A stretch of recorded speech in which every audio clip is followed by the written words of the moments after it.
Tout ce qui nous entoure semble être fait par des humains, pour des humains, avec des humains.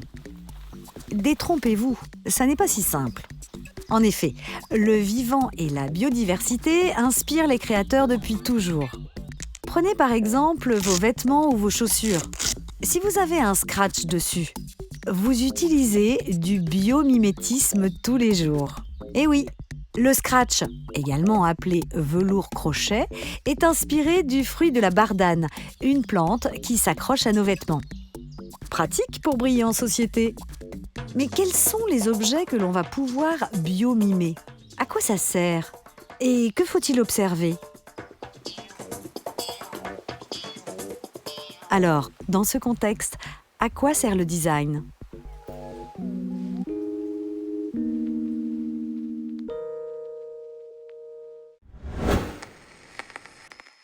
Le biomimétisme, c'est à la fois l'art et la manière de s'inspirer du vivant pour concevoir des innovations plus soutenables.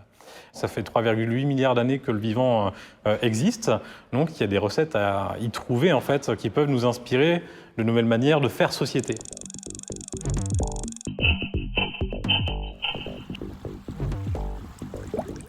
Alors le vivant, en fait, on peut le prendre en modèle à différentes échelles. De l'échelle nano à l'échelle macro, en passant par l'échelle écosystémique, pour inventer des nouveaux matériaux, mais aussi des nouveaux produits, des nouveaux services, des nouvelles formes d'organisation, pour repenser la façon dont les activités humaines peuvent s'inscrire dans un environnement donné.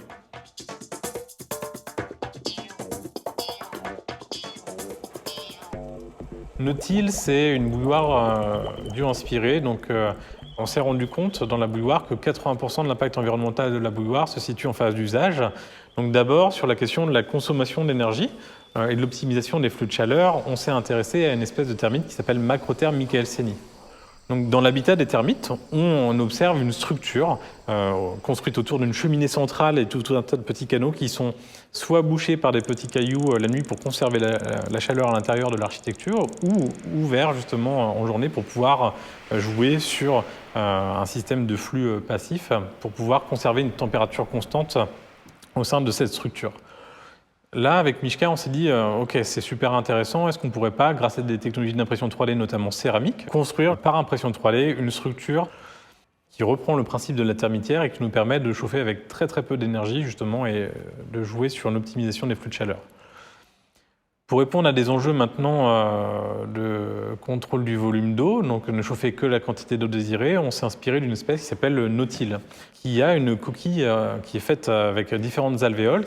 Et là, à partir de cette source d'inspiration-là, on s'est dit que ce serait absolument génial, grâce à cette technologie d'impression 3D céramique, de justement créer différents volumes équivalents à une tasse pour pouvoir contrôler le volume d'eau. Ensuite, sur des questions d'isolation, donc comment est-ce qu'on peut justement garder l'eau chaude le plus longtemps possible, on s'est inspiré de deux espèces, donc le toucan d'un côté et l'ours polaire de l'autre. Donc le toucan, il a un grand bec qui intègre une structure alvéolaire cartilagineuse qui va lui permettre d'être très léger et en même temps thermorégulé. Donc là, on s'en est servi pour créer justement une structure alvéolaire autour de l'eau chaude pour avoir un objet fait de céramique, du coup très robuste et très léger en même temps. La seconde inspiration pour les questions d'isolation est l'ours polaire. L'ours polaire a des poils qui n'intègrent aucun pigment. Les poils sont creux. Ce principe-là, on s'en est resservi pour créer justement à la surface de l'objet et en jouant sur la porosité de la matière, une couche justement isolante qui nous permet de limiter les déperditions de chaleur par convection. Donc, l'ensemble de ces inspirations nous a permis de créer par le design une bouilloire qui est beaucoup plus écologique et dont l'impact environnemental est réduit d'à peu près 60% par rapport à une bouilloire électrique comparable.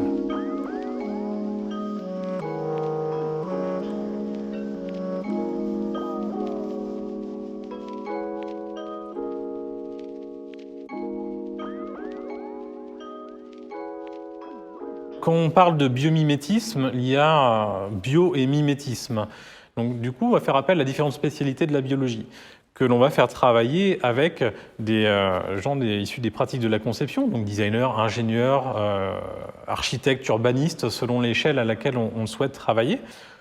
Donc le problème, c'est que On a des formations très différentes, on a des cultures de projet très différentes, on a des temps de travail aussi très différents. Et du coup, dans un processus de biomimétisme, on a besoin justement d'inventer cette nouvelle interface entre les disciplines.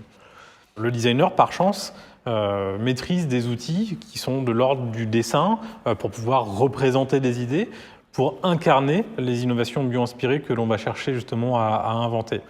Ça veut dire qu'on va passer de connaissances scientifiques, puis on va traduire cela en dessin, puis ces dessins vont devenir des idées bio-inspirées, puis on va passer en 3D pour que ces idées deviennent des concepts. Et petit à petit, on va passer vers de l'ingénierie justement pour doucement amener ce qui était encore une idée justement à un nouveau matériau, un produit, un service, une forme d'organisation qui va s'incarner dans des situations et qui va devenir de plus en plus tangible parce qu'on va passer ensuite au prototypage puis à la mise sur le marché.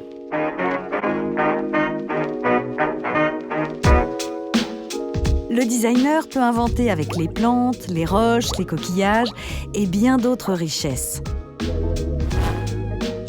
Au-delà des motifs et des environnements qu'elle inspire, la nature peut aider le design à trouver des alternatives à des produits synthétiques et des ressources non renouvelables.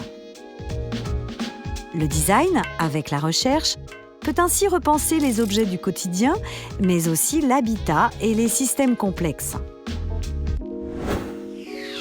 Le métier de designer devient celui d'un médiateur qui transfère des connaissances scientifiques en solutions concrètes et soutenables pour notre vie de tous les jours.